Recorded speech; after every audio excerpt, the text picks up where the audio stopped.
Next and final presentation is the impact of active learning STEM courses on the mindset of undergraduate students, and the speakers will be Chuck, Cath, and Brandon.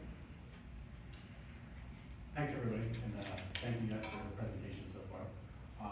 We're happy to have the opportunity to share our research into how the implementation of active learning techniques that are used in the classroom can impact the education of undergraduate students.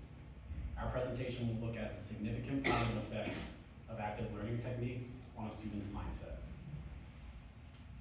We'd like to start by addressing the big picture. How can we ensure success for all students in STEM classes? Our one large meta-analysis addressed this question.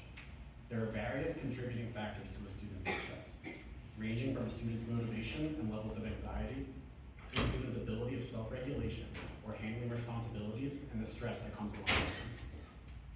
This study found that the two most influential factors on are a student's persistence and their self-perceptions. Within a student's self-perceptions lies mindset, a critical psychological component that plays a significant role. Our research explores how active learning techniques used in STEM classes influences mindset in students. Mindset, as conceptualized by Carol Dweck, refers to the underlying belief individuals have about learning and intelligence. A fixed mindset is the belief that intelligence levels are static, and that there's no way to change or to grow one's intelligence level. A growth mindset, on the other hand, is the belief that abilities can be developed through dedication and hard work. Growth mindsets are made up by the ideas of grit, resilience, perseverance, and optimism. Fostering a growth mindset can significantly benefit students, enhancing not just their academic performance, but their approach to challenges and failures. In one recent study, the authors examined the relationship between faculty mindset and final grades in STEM courses. For those faculty who held fixed mindsets, there was a large achievement gap between white and Asian students compared to underrepresented minority students, including Black, Latinx, and Native American students.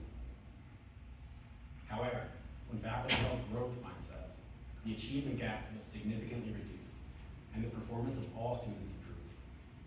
This exciting study shows that professors who hold a growth mindset can positively impact student performance. This study took place at a large institution and included over 600 classes. Research like this is particularly important in schools like MSU Denver, which is a Hispanic serving institution. There are other studies that question the impact of a growth mindset intervention, which has caused the debate in academia. Some studies show that there is a positive impact of having a growth mindset, while others report that growth mindset does not have any significant effect on learning. For example, one study in 2017 found that there was no association between the mindset of individuals and their performance on aptitude tests, while separate studies have shown that a growth mindset in students show an association with better student grade performances. Building upon this discourse, our research proposes that active learning could be a more effective approach. Now we will delve into just what active learning is and its significance in the classroom. So what is active learning? Active learning involves two-way interactions. It is the process of engaging students through activities and a discussion in class, as opposed to passively listening to an expert. Active learning is an educational approach where students engage directly in the learning process, transforming the classroom into a hub of exploration, discussion, and collaboration, encouraging them to ask questions, solve problems, and apply knowledge in real-world contexts in and out of the classroom. For example, in the biology class from our study, the instructor limits lectures, and most of the class time involves hands-on activities and group work. In addition, the classrooms in our research use active learning techniques such as limited repeated testing, small study groups of students with the help of teaching assistants, interactive clicker questions, and both online and in-class lectures combined with learning modules throughout the week and more. All this information and research led to us forming the research question: does active learning and STEM courses alter mindset in students?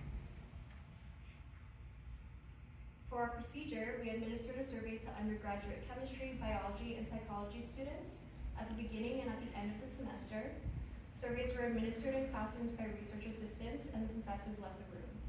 This enabled the students to be free to take these surveys without the pressure of being watched by their instructor. We ensured confidentiality by telling students that no one will be able to view the final data until after final grades were posted for the semester. Our survey gathered various demographic data, including first-generation status, students' views on growth versus fixed mindset, math anxiety, and overall sense of belonging as a student at MSU Denver. Our results report on mindset-specific questions. We post 3 statements regarding mindset from Carol Dweck's book published in 2006.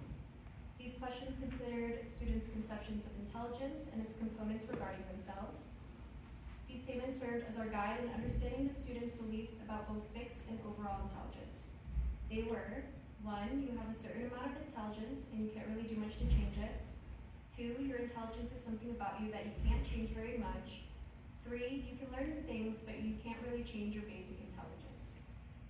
We used a 6-point Likert scale ranging from 6 strongly agree to 1 strongly disagree, and higher numbers indicated a tendency towards growth mindset. This scale had a Cronbach's alpha of 0.90. Within our study, we were able to analyze the results of 114 students who took the survey at the beginning and at the end of the semester, and also passed the attention checks. Of these students, 56% identify as female, 38% identify as male, and 6% identify as non-binary. MSU is a Hispanic serving institution, which is made clear as 30% of the students identified as Latinx, 45% identified as white, 5% identified as Black, and 20% other. 56% of students were from psychology courses, 33% biology, and 11% chemistry. In addition, 56% of students identified as first generation. First generation students were defined as not having a parent who got a degree at a 4-year college. Lastly, it's important to note the mean age was 22 years old with a standard deviation of 5. The median age was 21. We are able to analyze the results from a diverse set of students, and all these demographics allow room for further analysis and comparisons of mindset on various factors and categories of identity.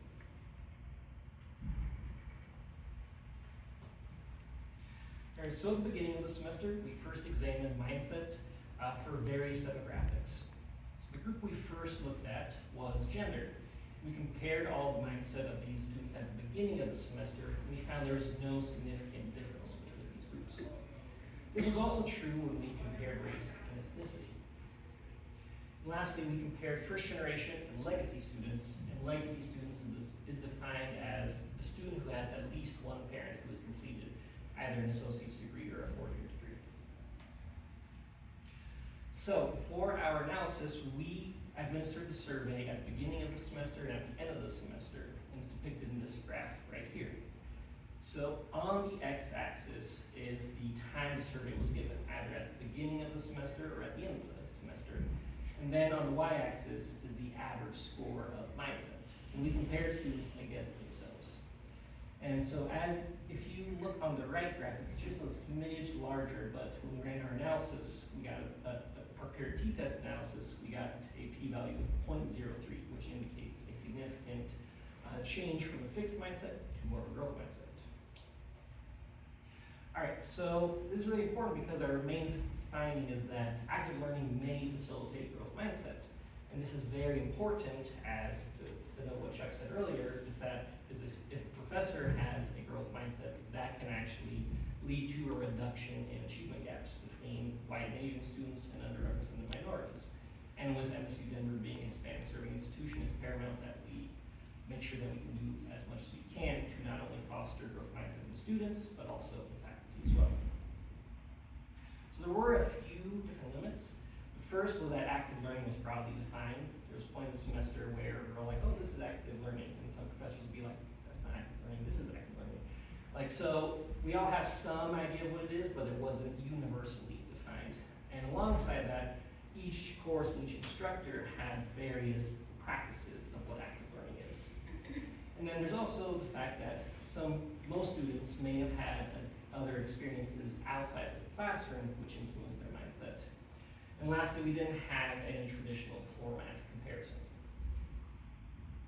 So in the future, we plan on continuing to collect data in the fall 2024 semester to broaden our analysis and hopefully eventually publish our findings in a paper.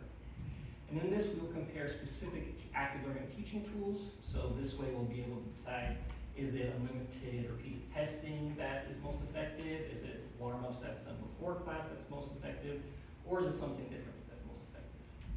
And then we also add control, such as a traditional classroom, because having a control will allow us to have greater insight as to what it is about STEM classes that may or may not facilitate growth mindset.